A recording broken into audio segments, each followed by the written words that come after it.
My name is Professor Simon Lock. I am a Professor of Science, Politics and Culture in the Science Technology Studies Department. I would say the part I probably enjoy the most is the mentoring of students. I think particularly when it comes to supervising research students, whether that's at undergraduate or master's or PhD level, I think that for me is one of the most rewarding parts of my job, especially because it's a space where I'm getting to allow the students to really pursue what makes them happy or interested, and also train them to be researchers. So I think that I get probably the most job satisfaction out of that part of my job. I would say probably the most challenging part is just the nature of higher education at the moment. It's become busier. I think increasingly staff are being asked to do more with less, and the demands on academics and professional services staff are higher and higher every year. So I think just juggling the many tasks, I think it's a common misconception that we only teach, but obviously we're teaching alongside all of the administration of the teaching and marking, but also trying to be active researchers and also write up that research and also possibly running research grants, and mentoring students. The list is endless, and so juggling all of that is probably the most challenging part of the job. My promotion to professor, I think, is a lovely thing. It's the combination of 20 years of being in the department, both teaching and researching and supporting students. So I think in some ways, reaching professor is a validation of all of that work.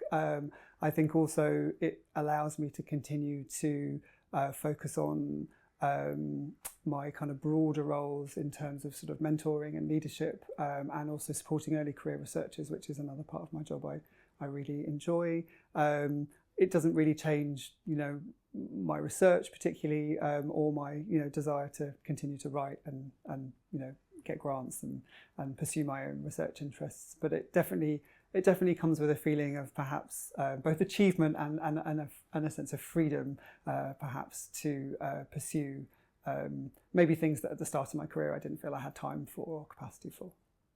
I think in terms of this coming year, what I'm most looking forward to is continuing with this research that I've really been starting to do in the last few years, and that's been in two areas of my focus. One is really thinking about social justice and science communication, and there I've been working quite a lot with my long-term colleague, Professor Emily Dawson, but also Stephen Hughes, Michelle Wahome, in thinking about how we bring critical theory into science communication to think about structural inequity and power, because we often don't talk about how power operates in and through science communication. So that's one of my main things. I think the other side of that is my longer running project to bring queer theory into STS.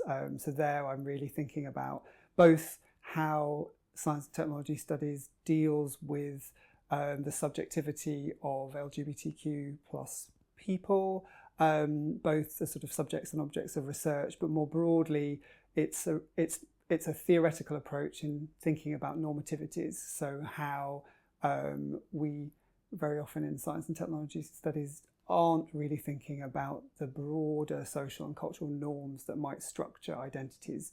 So that's not just LGBTQ identities, but racialised identities, disabled identities, which we very often I think treat as static or possibly binary categories rather than constructed in the way that we often think about science itself as constructed. We don't often then apply that symmetrically to other parts of the social cultural world. So those are my two sort of areas of research, but that I'm very passionate about at the moment. Oh, I always learn from my fellow staff. I think that's one of the best things about the department actually is, and I've been here a long time, but I think, it's been a department where I've learned as much from my colleagues as I hope that they hopefully have learned from me. But I think being in an interdisciplinary and multidisciplinary department, that's its huge strength, because we're all passionate, interested in aspects of science, technology and medicine, but we all approach it with our own set of sort of theoretical lenses and our experiences, and I think that's where in sharing those different approaches, we produce better work, better ideas, and it's really enjoyable. I mean, I've always worked as an interdisciplinary scholar exactly because I enjoy learning other points of view and other perspectives from my colleagues. In terms of things that have changed my mind from colleagues, it was working with Emily that really, I think, opened my eyes to thinking about how power operates, particularly in science communication, which is our sort of longer term project. I think I have had a long career in thinking about public understanding of science and science communication and public engagement, and it was only really when I started to engage with Emily's work, particularly critical theory, that I realised how powerful that set of ideas is and how much we need to expand that in the way we conceptualise science communication. So I think, that was definitely an eye-opening and a set of ideas that has changed the work I do. So I've been co-director of QCL since 2018. QCL is a university-wide research centre and network on gender and sexual diversity. So that encompasses LGBTQ plus studies, trans studies, gender and sexuality studies more broadly. It's a part of my job I absolutely love, because the main role is bringing together scholars from across the whole of UCL who are working in aspects of gender and sexuality studies to share their work. We have no department of gender and sexuality studies at UCL, so often they might be one of the only people in their field or department that's working in that area. So a large part of that role is putting on events and bringing those people together to share their work, because they're not necessarily doing that in their departments or faculties. And alongside that, we also curate an external programme of events throughout the year with annual lectures. We've had amazing big names and scholars in the field over the years, which have been a real pleasure to host. In terms of what I'm most proud of, I think I was commissioned in that role as co-director of QCL a few years ago to actually conduct a piece of research for the college. So I had a research team, and we conducted a really large piece of qualitative social research on the lived experiences of LGBTQ plus staff at UCL, which it was over 18 members of staff at the university from all levels and faculties and all roles, in thinking about their experiences as a member of a marginalised group within the structures and systems of higher education broadly, but UCL specifically. And that's been a huge piece of work, a lot of data to analyse, but also has fed into institutional policy. So that evidence formed the basis of a lot of the LGBTQ plus action plan that is now college policy in terms of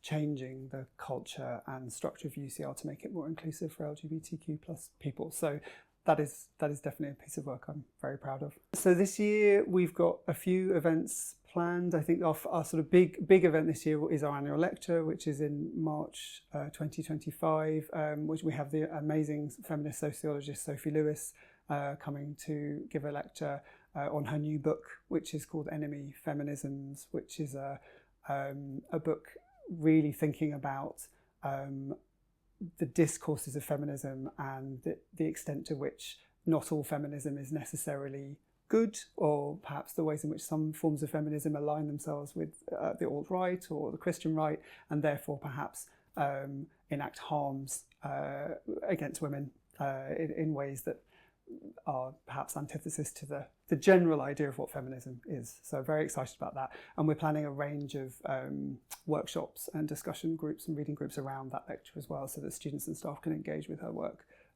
before and after the lecture. This year I co-edited a special issue of the Journal of Science Communication with Emily Dawson and Mahita Akani, who's in South Africa. The idea for that journal was really to think about or privilege ideas and concepts and thinking around science communication that isn't necessarily from the global north.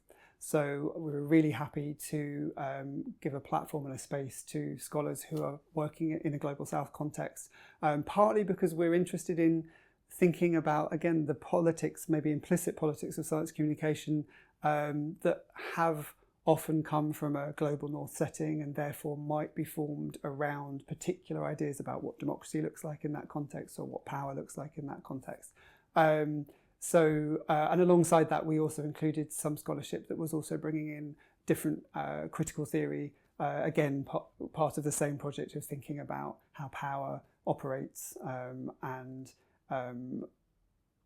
how different, perhaps marginalised groups sit in and around science communication. So it was a really great project, and again, I learnt so much from the contributions from the scholars that were parts of that we got to publish in that journal. Editing a journal is not easy. You want to include everything and everybody. So we had a finite amount of space and time to put that together. So we prioritised.